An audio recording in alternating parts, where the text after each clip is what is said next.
Diqqat, bugun men sizga juda muhim masalani tushuntirib beraman. Chiroq tariflari, ya'ni elektr energiyasi narxlari 1 avgustdan oshishi haqida xabar berildi. Bu oddiy xabar emas, bu har bir xonadon, har bir oila, har bir tadbirkor, do'kon egasi, ijarada yashayotgan odam, pensioner va ko'p farzandli oilaga bevosita tegishli masala. Chunki elektr energiyasi narxi oshsa faqat hisoblagichdagi summa ko'paymaydi, balki uy xarajatlari, xizmatlar narxi, ishlab chiqarish tannarxi va kundalik hayotimizdagi ko'plab xarajatlar ham o'zgarishi mumkin. Men bu videoda sizga vahima qilish uchun emas, aniq tushuncha berish uchun gapiryapman. Qaysi holatda ko'proq to'lov chiqadi? Kimlar ehtiyot bo'lishi kerak? Kimlarga bu o'zgarish unchalik katta ta'sir qilmasligi mumkin? Qanday xatolarga yo'l qo'ymaslik kerak? Hisob-kitobni qanday tekshirish kerak? Imtiyoz yoki kompensatsiya bo'lsa, undan qanday foydalanish kerak? Bularning hammasini oddiy tilda tushuntiraman. Hozirning o'zida kanalga obuna bo'ling, videoga like bosing, chunki bunday ma'lumotni vaqtida bilgan odam keyin ortiqcha pul to'lab qo'ymaydi. Avval vaziyat qanday edi? Endi nima o'zgaryapti? Shuni tushunib olaylik. Elektr energiyasi uchun to'lov odatda hisoblagich ko'rsatkichiga qarab hisoblanadi. Siz bir oyda qancha kilovat soat elektr ishlatsangiz, shu miqdor amaldagi tarifga ko'paytiriladi. Masalan, xonadon 200 kilovat soat elektr ishlatsa, tarif 1 kilovat soat uchun ma'lum summa bo'lsa, yakuniy to'lov shu asosda chiqadi. Muammo shundaki, odamlar ko'pincha faqat chiroq yonganini ko'radi, lekin elektr iste'moli qayerdan ko'payayotganini ko'rmaydi.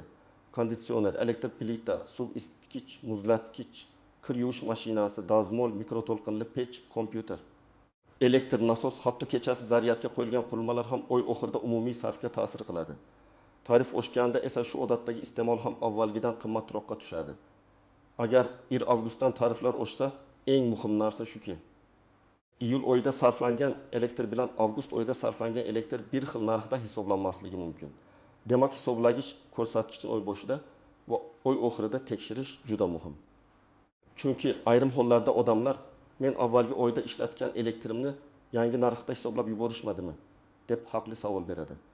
Bunday vaziyatda sizda o'z yozuvingiz, fotosuratingiz, shaxsiy kabinetdagi ma'lumotlar bo'lsa, masalani aniqlashtirish oson bo'ladi. Bu yerda yana bir nozik jihat bor. Tarif oshishi faqat xonadonlarga emas, tadbirkorlik subyektlariga ham ta'sir qilishi mumkin.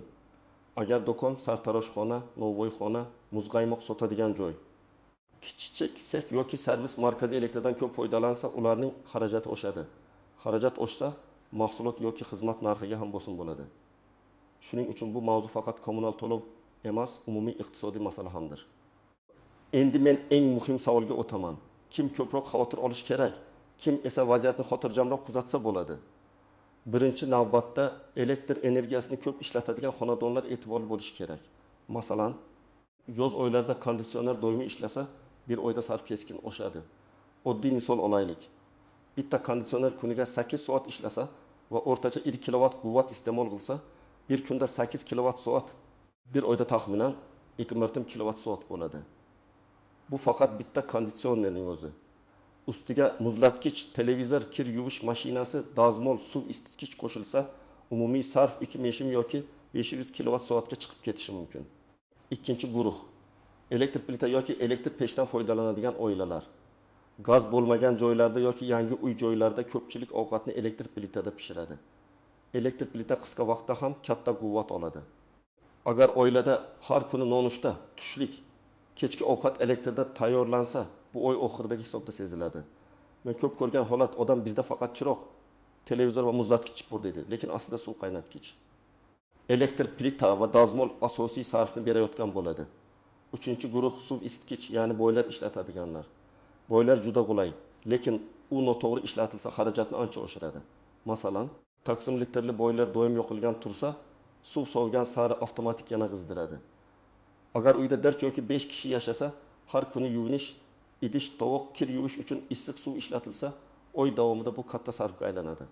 Tarif oshganidan keyin bunday qurilmalarni rejasiz ishlatish cho'ntakka sezilarli ta'sir qiladi. 4-guruh ijarada yashayotganlar. Ijarachilar ko'pincha hisoblagich qaysi sanada o'qilganini, eski qarz bormi yo'qmi, uy egasi bilan to'lov qanday bo'linishini aniq kelishib olmaydi. Men bunday vaziyatda eng avvalo kirgan kuningizdagi hisoblagich ko'rsatkichini suratga olishni maslahat beraman. Agar 1 avgustdan yangi tarif kuchga kirsa, aynan shu sanaga yaqin ko'rsatkichni ham qayd etish kerak. Aks holda keyin bu men ishlatgan elektr emas degan bahs chiqadi. 5-guruh kichik biznes egalari. Masalan, Novoyxona elektr pech ishlatsa, sovutgichli do'konlar bir nechta muzlatgich ishlatsa, kompyuter klub, tikuv sexi, sartaroshxona, payvandlash ustaxonasi elektrga tayanadi. Tarif oshishi ularning xarajatini oshiradi. Bu yerda masala faqat ko'proq pul to'layman bilan tugamaydi. Tadbirkor narxini oshirishga majbur bo'lishi mumkin, lekin mijoz narx oshganini qabul qilmasligi ham mumkin. Shuning uchun biznes egalari elektr sarfini aniq o'lchashi, keraksiz qurilmalarni o'chirishi, energiya tejamkor uskunalarga o'tishni hisoblab ko'rish kerak. Endi oddiy raqamli misollar bilan tushuntiraman.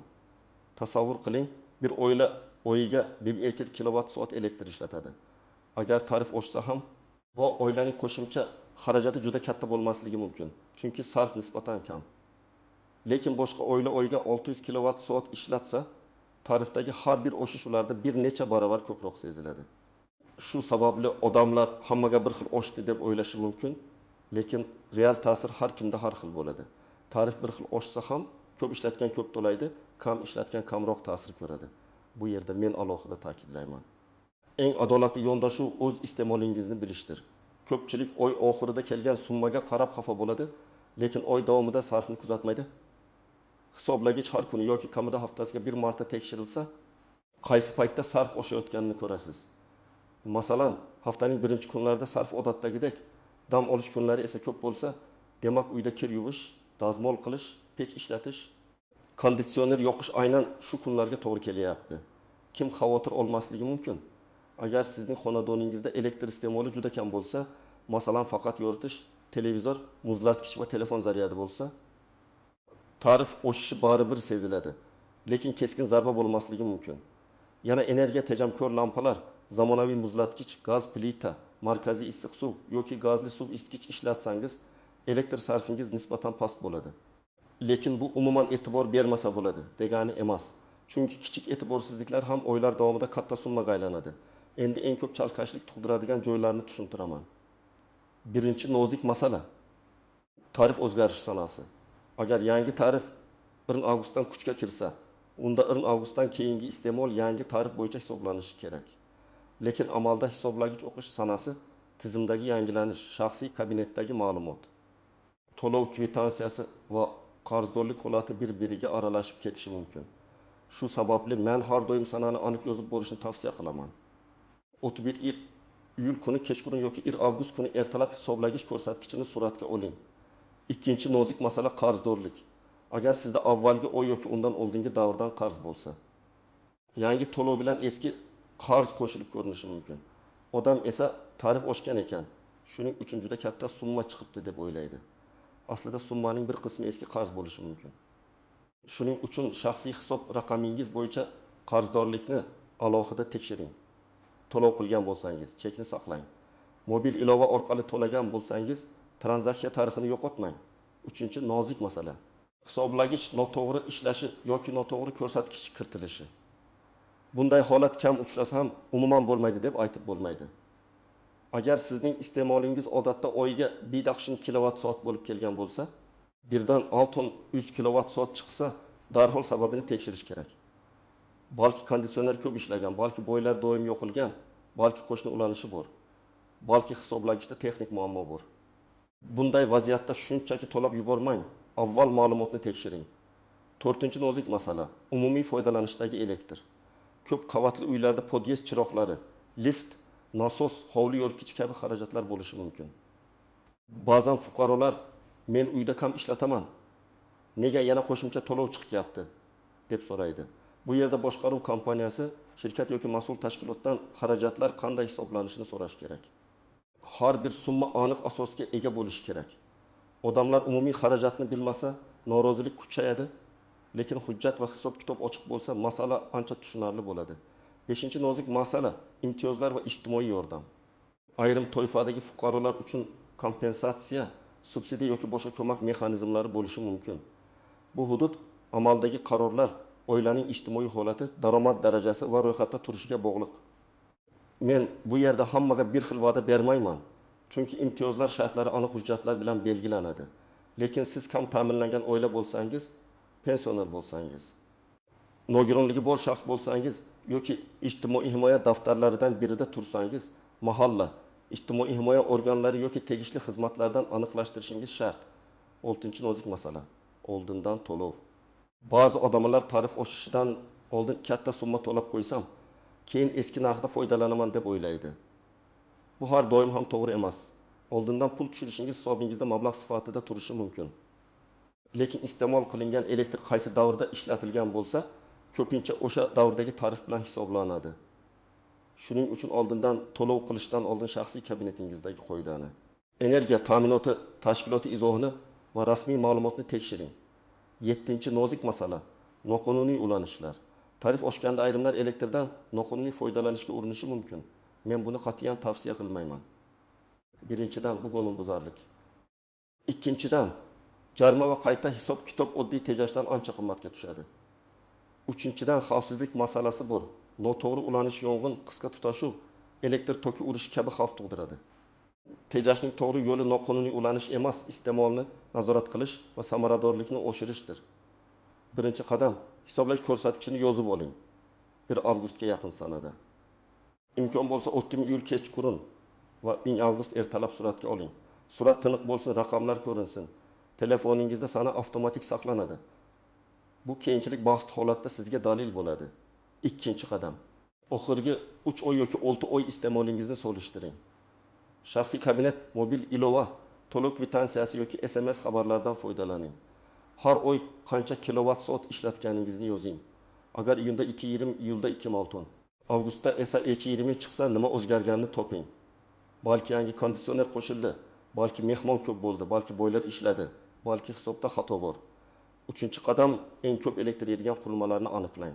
Konditsioner, boylar, elektr plita, dasmol, isitgich, eski muzlatgich, suv nasosi, elektr pech eng katta ta'sir qiladigan qurilmalar hisoblanadi. Ularni qanday ishlatayotganingizni kuzating. Masalan, konditsionerni 10 darajaga qo'yish bilan 24 yoki 25 darajaga qo'yish o'rtasida katta farq bor. Xona sovigach, eshik derazani yopib qo'yish, filtrlarni tozalash, quyosh tushadigan derazaga parda tutish ham sarfni kamaytiradi. 4-qadam, lampalarni tekshiring. Agar hali ham eski cho'g'lanma lampalar ishlatayotgan bo'lsangiz, ularni LED lampalarga almashtirish kerak. Bu eng oddiy va tez natija beradigan chora. Masalan, 100 wattlik eski lampa o'rniga yoki 12 wattlik LED lampa qo'yilsa, yorug'lik deyarli yetarli bo'ladi. Sarf esa bir necha baravar kamayadi. Uyda sheks yoki o'g'inta lampa bo'lsa, farq oy davomida seziladi. 5-qadam. Boylarni reja bilan ishlating. Agar issiq suv faqat kechqurun kerak bo'lsa, uni kun bo'yi yoqib qo'yish shart emas. Termostat sozlamasini me'yorida ushlang. Juda yuqori haroratga qo'yish elektr sarfini oshiradi. Agar boylar eski bo'lsa, ichida qasmoq yig'ilgan bo'lishi mumkin. Bu ham energiya sarfini ko'paytiradi. Texnik xizmat ko'rsatish ayrim hollarda oyma-oy tejamkorlik beradi. 6-qadam, muzlatgich va sovutgichni to'g'ri joylashtiring. Uni quyosh tushadigan joyga, gaz plita yoki isitgich yoniga qo'ymang. Eshigi yaxshi yopilayotganini tekshiring. Ichidagi rezina ziklagich eskirgan bo'lsa, sovuq havo chiqib ketadi va motor ko'proq ishlaydi. Muzlatgich orqasidagi changni tozalash ham foydali. Chunki issiqlik almashinuvi yomonlashsa, qurilma ko'proq energiya sarflaydi. 7-qadam, to'lov va qarzdorlikni tekshiring. To'lovni amalga oshirgandan keyin chekni saqlang. Agar mobil ilova orqali to'lasangiz, skrinshot qiling yoki elektron chekni yuklab oling. Shaxsiy hisob raqamingiz to'g'ri kiritilganiga ishonch hosil qiling. Eng ko'p uchraydigan xatolardan biri. Odam boshqa hisob raqamiga pul o'tkazib yuboradi yoki eski manzil bo'yicha to'laydi. Keyin o'z hisobida qarz turaveradi. 8-qadam. Bahsli holatda rasmiy murojaat qiling. Agar hisob juda katta chiqsa va siz bunga rozi bo'lmasangiz, avval energiya ta'minoti korxonasiga murojaat qiling. Murojaatda familiya, ism, otangizning ismi, manzil, shaxsiy hisob raqami, telefon raqam, hisoblagich raqami. Oxirgi ko'rsatkichlar, to'lov cheklari va muammo mazmunini aniq yozing. Menga ko'p chiqdi deb yozish yetarli emas. Faloning sanasida hisoblagich ko'rsatkichi shuncha edi. Faloning sanasida shuncha bo'ldi. Odatdagi oylik iste'molim shuncha. Joriy oyda esa shuncha hisoblangan. Qayta tekshirib berishingizni so'rayman deb yozish kerak. 9-qadam, hujjatlarni tayyor tuting. Sizga pasport yoki ID karta nusxasi, shaxsiy hisob raqami, oxirgi to'lov cheklari, hisoblagich fotosuratlari, uy hujjati yoki ijara shartnomasi. Agar imtiyoz so'rasangiz, ijtimoiy holatingizni tasdiqlovchi hujjatlar kerak bo'lishi mumkin. Ijarada yashayotgan bo'lsangiz, uy egasi bilan yozma kelishuv qilganingiz yaxshi. Qaysi sanadan boshlab to'lov sizga tegishli, eski qarz kimniki, hisoblagich ko'rsatkichi qancha edi. 10-qadam, oilada elektr iste'moli bo'yicha oddiy tartib kiriting. Bu juda mayda ko'rinadi, lekin foydasi katta. Xonadan chiqqanda chiroqni o'chirish, zaryadlovchini rozetkada qoldirmaslik, kir yuvish mashinasini yarim bo'sh ishlatmaslik, dazmolni bir necha marta qizdirib sovutmasdan kiyimlarni bir yo'la dazmollash, konditsioner ishlagan derazani yopish, elektr plitani keraksiz yuqori rejimda ushlamaslik, bularning hammasi pulingizni saqlaydi. Men yana tadbirkorlarga alohida maslahat beraman. Agar siz biznes egasi bo'lsangiz, elektr xarajatini mahsulot tannarxidan alohida ko'ring. Har oy umumiy elektr to'lovini sotilgan mahsulot soniga bo'lib chiqing. Masalan, Novvoyxona bir oyda qancha elektr ishlatdi, qancha non yopdi. Bitta mahsulotga elektr xarajati qancha tushyapti, shuni biling. Shunda narxni ko'tarish kerakmi yoki avval uskunani samaraliroq ishlatish kerakmi? Aniqroq qaror qilasiz. Ko'p tadbirkor xarajatni umumiy ko'radi, lekin qaysi jarayon eng ko'p elektr olayotganini bilmaydi. Agar siz pensioner yoki kam daromadli oila bo'lsangiz, men sizga kutib turmang deyman. Mahallaga boring. Ijtimoiy himoya bo'yicha mas'ul xodimdan so'rang. Mavjud yordam turlarini aniqlang. Menga hech narsa berishmaydi deb oldindan xulosa qilmang. Ba'zi yordamlar ariza asosida, ba'zilar ro'yxat asosida, ba'zilari esa ma'lum mezonlarga ko'ra belgilanadi. Sizning vazifangiz, huquqingiz bor yo'qligini rasmiy manbadan aniqlash. Yana bir muhim maslahat. Faqat mishmishlarga ishonmang. Tariflar, imtiyozlar, hisob-kitob tartibi va muddatlar bo'yicha rasmiy xabarlarni tekshiring. Telegram guruhlarida hamma uchun shuncha bo'libdi. Oldindan to'lasang eski narxda qoladi. Falon odamning qarzi o'chibdi degan gaplar yurishi mumkin. Lekin kommunal to'lovda og'zaki gap emas, rasmiy qaror, shaxsiy hisob va kvitansiya muhim.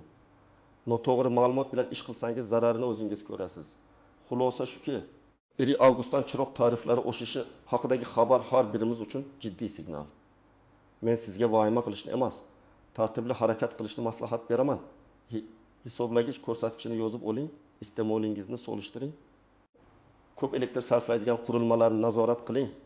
Qarzdorlikni tekshiring, to'lov cheklarini saqlang, bahsli holatda yozma murojaat qiling va imtiyozga haqli bo'lsangiz, uni aniqlashtirishni kechiktirmang. Eng muhimi, elektr energiyasi endi yanada qimmatlashayotgan bo'lsa, uni tejash oddiy odat emas, oilaviy budjetni himoya qilish chorasi bo'ladi.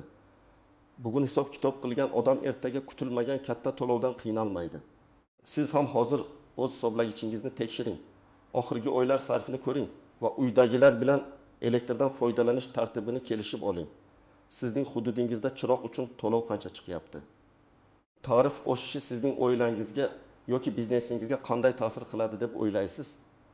Fikringizni izohlarda yozib qoldiring. Videoga like bosing, kanalga obuna bo'ling. Chunki men bunday muhim yangiliklarni oddiy tilda, aniq misollar bilan tushuntirishda davom etaman.